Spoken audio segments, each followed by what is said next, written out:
नमस्कार, स्वागत है आपका खास मुलाकात में। और आज हमारे साथ मौजूद हैं mister fryer, who is an ex-diplomat of Ministry of Foreign Affairs, France.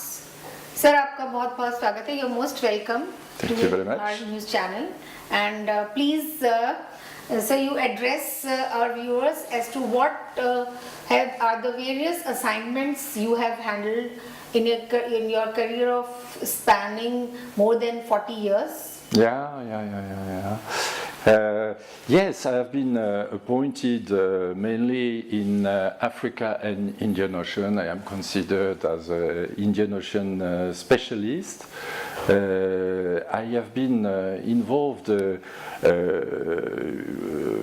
into several issues, some of them pertaining to the usual work of a diplomat, which is to follow the interest of his country in a third country.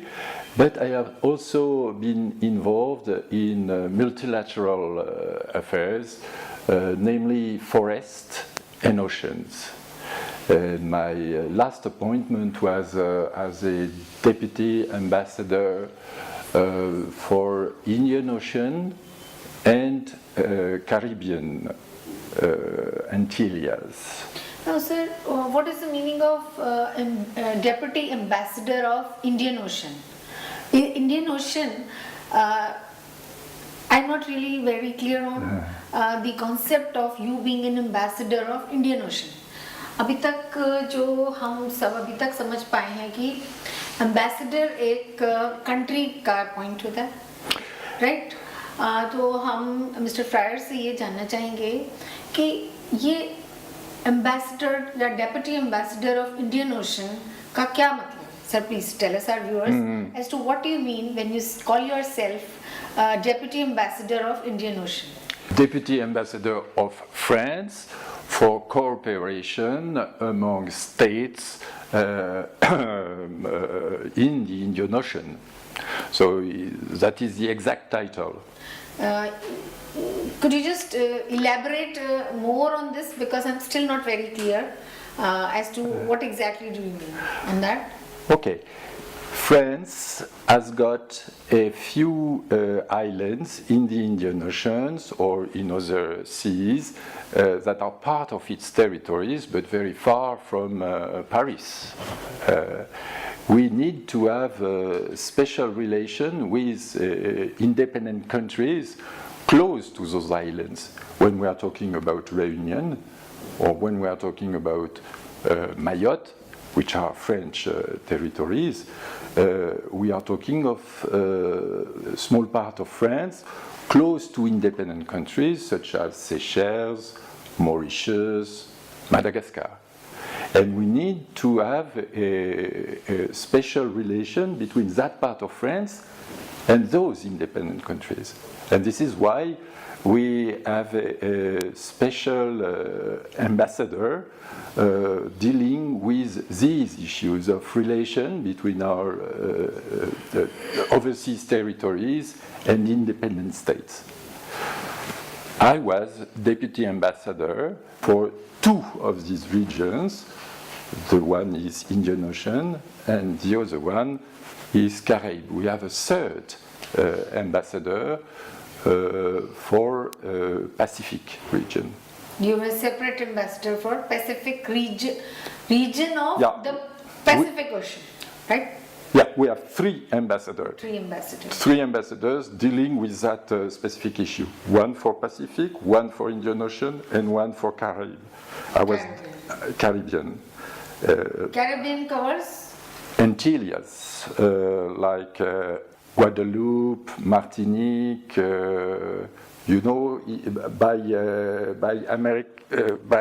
North America Sea. तो mister fryer ने हमारे दर्शकों की knowledge के लिए ये बताया कि एक्चुअली डिप्लोमेट इंडियन ओशन के नहीं, एक्चुअली एम्बेसडर, डेप्यूटी एम्बेसडर हैं of the countries which are around India and having the coastline in Indian Ocean. Am I right? Mm-hmm. And they have three such three such ambassadors, three such embassies actually. One is relating to Indian Ocean, another is relating to Caribbean Sea, and one more is on Pacific Ocean. So it's actually a deputy ambassador to these three regions in the world. Am I right? Right, but I must stress that was 5 years ago, and I am now retired. And this is how I come in front of you, because I feel now that I am free from the interest of The countries. my beloved countries, but this is not my task anymore. Now I am advocating for a view, a more global view, to keep the interest of seas and humanity rather than the one of states, which by nature are selfish. Mister fryer 5 साल पहले ही अपनी deputy ambassador की post से retire हो चुके हैं, और अब इन्होंने एक बहुत ही बड़ा ग्लोबल इशू जिस पर ये काम कर रहे हैं वो है ब्लू इकोनॉमी, विच मीन्स कि ये पूरे वर्ल्ड में जो 70% of the earth surface which is covered by oceans, he is talking about the resources that oceanic cover of the earth as a resource, and exploitation of that resource and management of that resource to maintain the ecological balance on earth. Am I right, sir? Absolutely. So we will now talk with him on what he is doing in this direction. He calls it as a blue economy. Blue economy, world economy. Sir, please tell us, please tell our viewers, what do you mean by blue economy? It's a new concept that emerged, say, 10 years ago, and which tried to designate all economic activities at sea. Why was it necessary to develop such a new concept? Because the exploitation of oceans is very new. When you think about the history of ocean, you would realize that humanity did not exploit oceans except fishing and transport, sea transport. But the big issues of ocean economy are different now. We can exploit oil, gas, minerals on the sea shelf, on the sea bed. We can exploit energy from the sea. Not only solar energy that we can gather with a large amount of captures. I'm not sure of my English there. Not only what is already known, but new technologies are developed now. We to can capture the sunlight capture, on the oceans. to capture Develop the solar energy. I'm talking solar about energy. We already know, but now we have other ways to exploit energy of the sea. As you know, the movement of the sea is producing energy. As you know, the surface of the ocean is warmer than in depth, and by the difference of temperature, we can exploit also energy. We can also exploit energy with salinity of the waters, depending on the level of salt that is in the sea. So there are a lot of new way to exploit oceans, and this is a wealth, but it is a threat also. हम अपने दर्शकों की knowledge के लिए ये बता दें कि मिस्टर फ्रायर ये कहना चाह रहे हैं कि ओशंस में अपने आप बहुत कुछ है जो कि आज तक अनएक्सप्लॉइटेड है, जैसे कि जो सी बेड और सी सरफेस में जो टेम्परेचर डिफरेंस है उसको भी एक्सप्लॉइट किया जा सकता है to produce energy. That is one thing. Another is the salinity, which means the salt content in the sea water, even that can be exploited. And also जो movement of the waves around the shores, even that can be very well exploited. In addition to जो कि हम आजकल अभी तक कर रहे हैं, जैसे कि फिशिंग है और सी बेड सी शोर पे जो natural resources like oil exploration project जो कि अभी तक सब कंट्रीज कर रही हैं. उसके अलावा ऐसे कुछ पहलू हैं जिन पे गौर अगर किया जाए और कंट्रीज अगर इस पे सीरियसली काम करें तो हम काफ़ी रिन्यूएबल सोर्सेज ऑफ एनर्जी है ओशन अपने आप में, जिसको कि एक्सप्लॉइट करके हमारे जो सोर्सेज ऑफ एनर्जी है which is mainly dependent upon oil, वो कम से कम हो सकता है. सर इसके बारे में अभी तक आपने कहाँ तक किन किन कंट्रीज में, in how many countries have you educated people और the governments through your work as to how we can progress on that? I am starting. My view is that among oceans, Indian Ocean is the one where we should start regional governance to make sure that the exploitation of the ocean we just talked about does not destroy oceans, Earth, and humanity. So I have already worked with France, of course, and I am very much in touch with a lot of independent states, island states in the Indian Ocean, such as Seychelles, Mauritius, and Comoros. And now I am trying to capture the interest of India, because India is the main partner in the Indian Ocean, of course. And I have the feeling that yes, we can do something. Yes, there is a possibility to bring our energy together. France, Europe, Australia, Indonesia, India. And make the first real project of regional governance. It's in the interest of the region, of course, but it is also in the interest of us, humanity. If we do not take care, what is already going on will worsen. What is already going on is the acidification of the ocean due to overexploitation of the emerged land, the production of CO2, and the capture of CO2 in the ocean.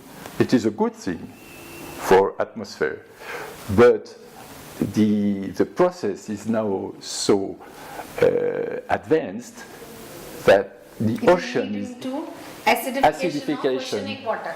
Acidification, and in some places no more oxygen, no more life. No more life. Life is then oceanic life will be destroyed. Okay, it is not to have everybody fearing for the immediate future. No, but it is for us to understand that if we do not take the right measures, we will go to a catastrophe. Then how do you propose to manage these oceans? The idea is to have a global approach.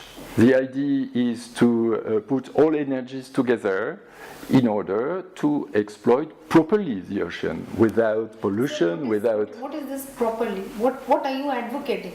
What is your idea? What to do? What to do? Yes. Sir, these are very fancy words. to do it properly, to manage it well. But what exactly are you proposing? What should be done?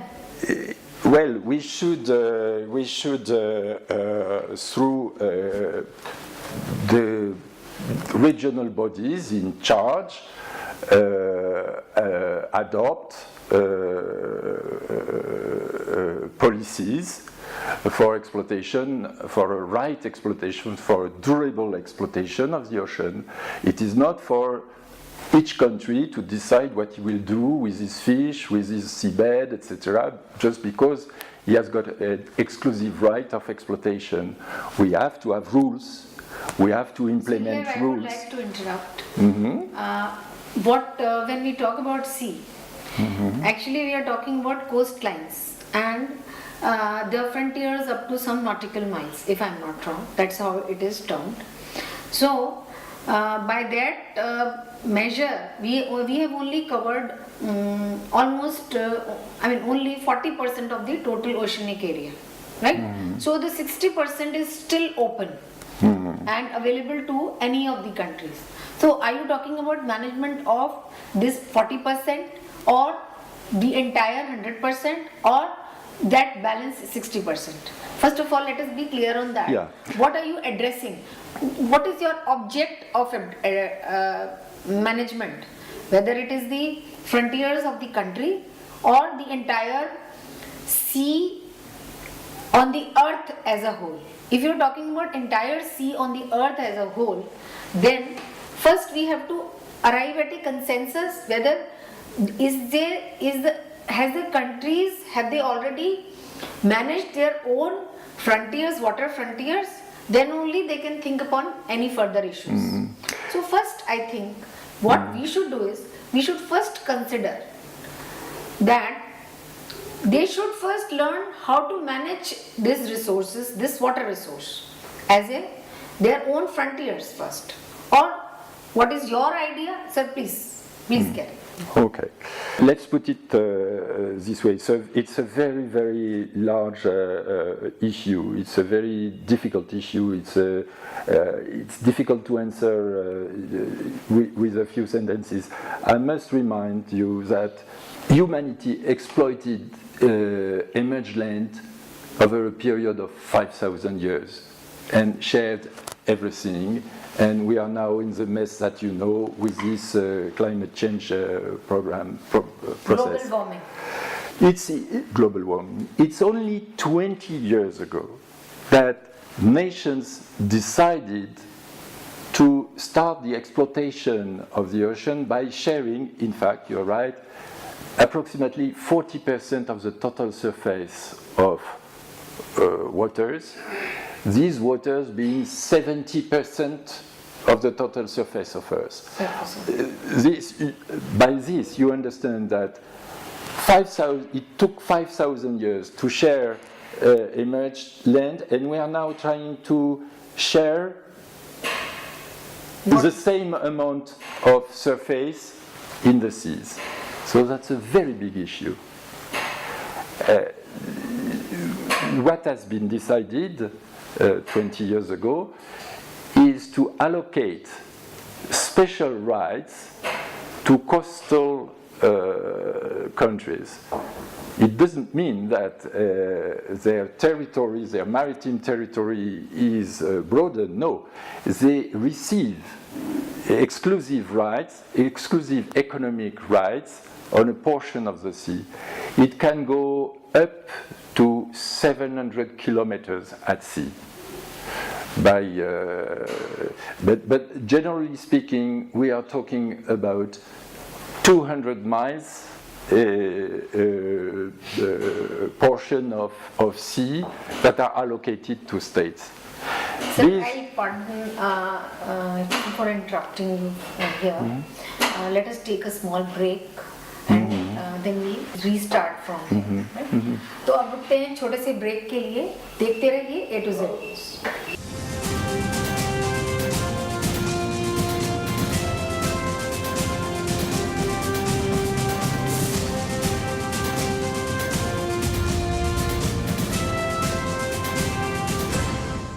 Break के बाद आइए फिर से मिलते हैं mister fryer से.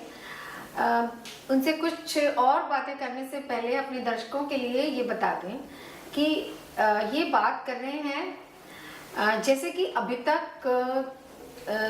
सभी countries ने अपनी अपनी गवर्नमेंट्स के थ्रू जो हमारे नेचुरल रिसोर्सेज हैं अपनी अपनी कंट्रीज में उनको एक्सप्लॉइट किया अपने यूज़ के लिए। इसी तरह से आज अपने जो हमारी कोस्ट लाइन के आसपास जो समुद्र है उसको भी हम अपने लिए यूज़ कर रहे हैं। हर कंट्री अपने हिसाब से उसको यूज़ कर रही है। तो जिस तरह से लैंड रिसोर्सेज को एनवायरमेंटल रिसोर्सेज को यूज़ करने के बाद आज हम एक बहुत बड़ी problem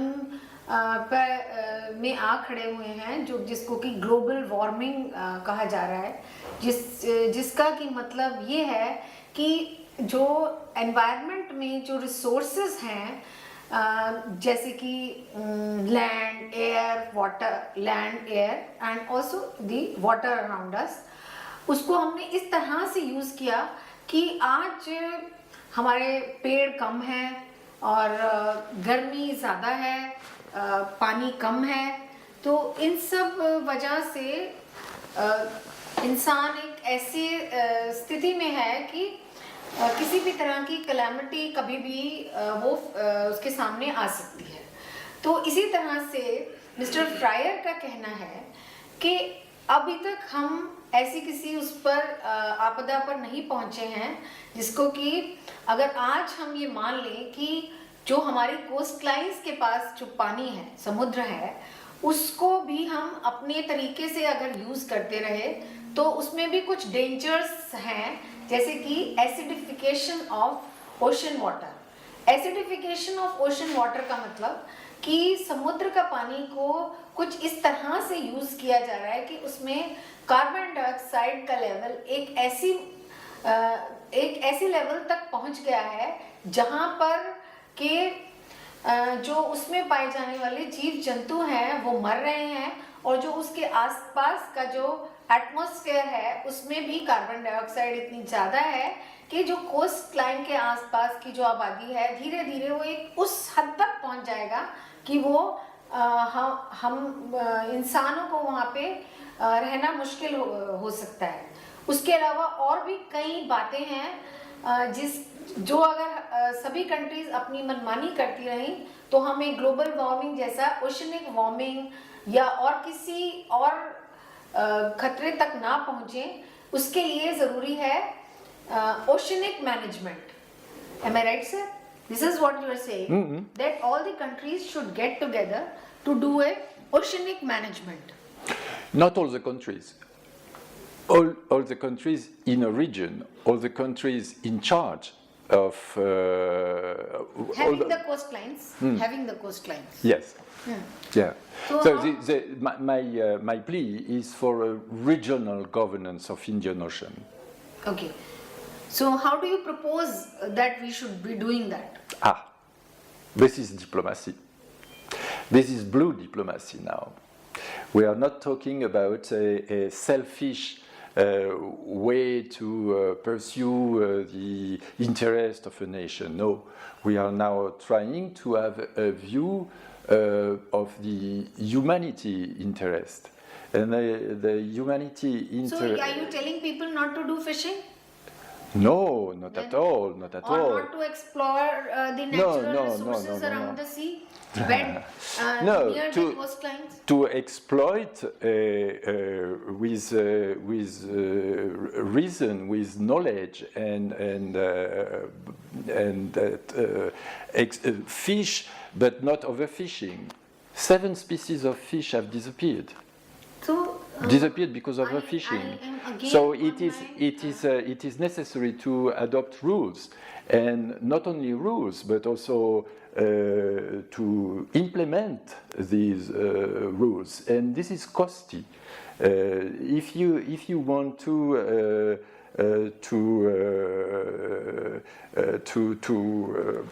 control overfishing, you have to have a police. You have to have surveillance, aerial surveillance, not only rules, but also rules. So what kind of rules are you talking about? I'm only on to the fact that are you making people aware that we need to do all this, or do you have some actual plan of action? What do we need to do?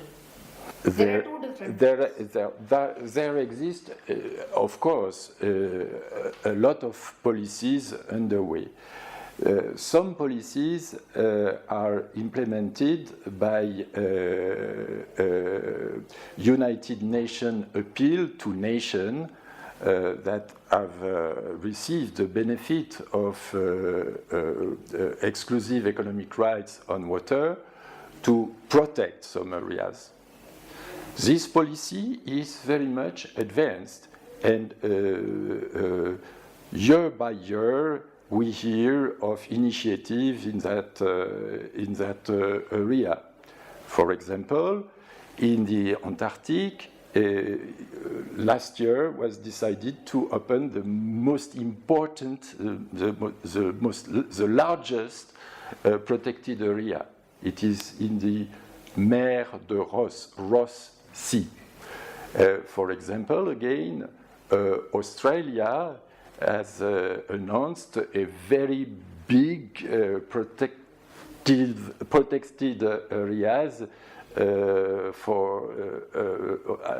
in its waters. France did the same with one announcement around Clipperton Island by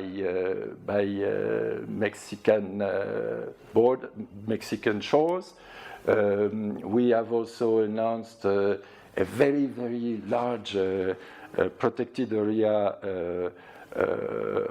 in our islands in the Indian Ocean, and in New Caledonia in Pacific. UK recently decided 2 years ago to implement such a protective area around Chagos Island.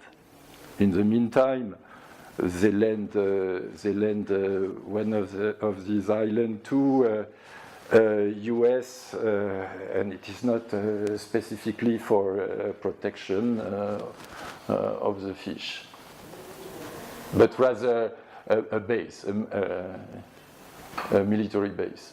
So it's double standard. Anything else you would want to tell our viewers? Okay, this is one approach. Yeah. This approach is already working. I advocate for a more global view on this protection of oceans, and this is what I suggest.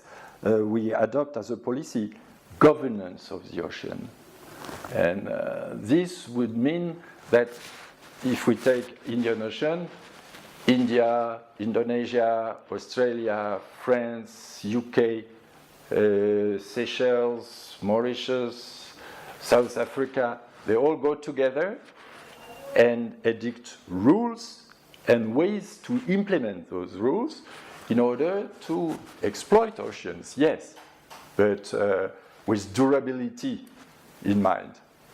So, and we can do it. We can do it. We can do it because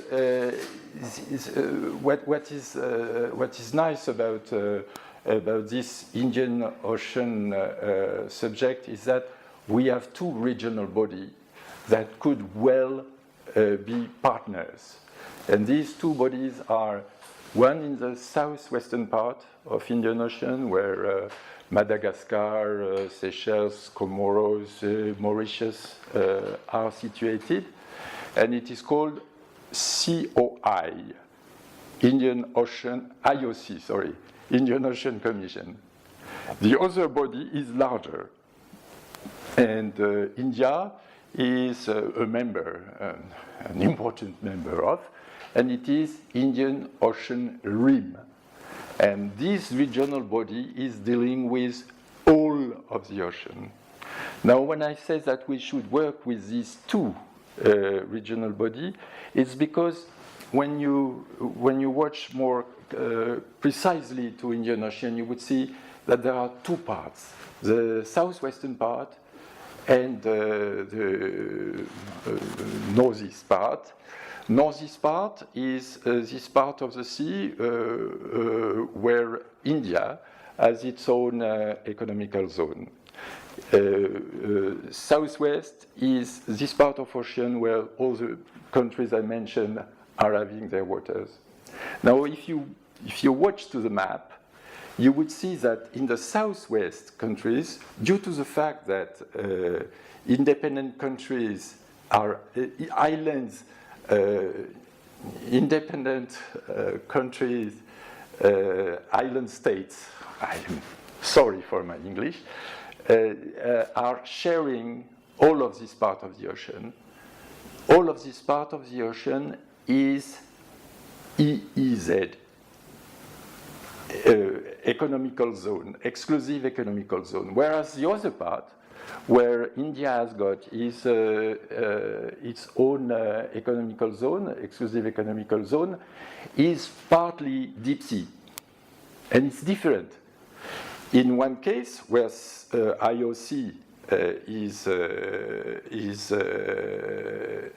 the regional body IOC, which I talked about, where it stands, and this part of the ocean is totally divided between countries, independent nations. Whereas in the other part, if we want to have the same project of governance of Indian Ocean, there we have to embark United Nations, because international waters are under the authority of United Nations, not another nation. In the southwestern part, due to the fact that such countries as France or UK are present, the preservation of the sea is well advanced, because we have means, there are a lot of money and expertise that are put together, and it's working, it's a little bit in advance.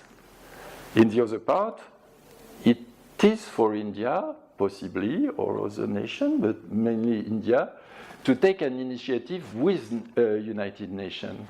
And then we would bring these two initiatives together and see if IOR, ARC, the regional body in charge of all of the Indian Ocean, could take this project. Sir, with this, we'll take your leave, and we really thank you for giving us your valuable time to our channel. तो ये थी एक खास मुलाकात mister gene fryer से। आगे की खबरों के लिए देखते रहिए A2Z न्यूज़।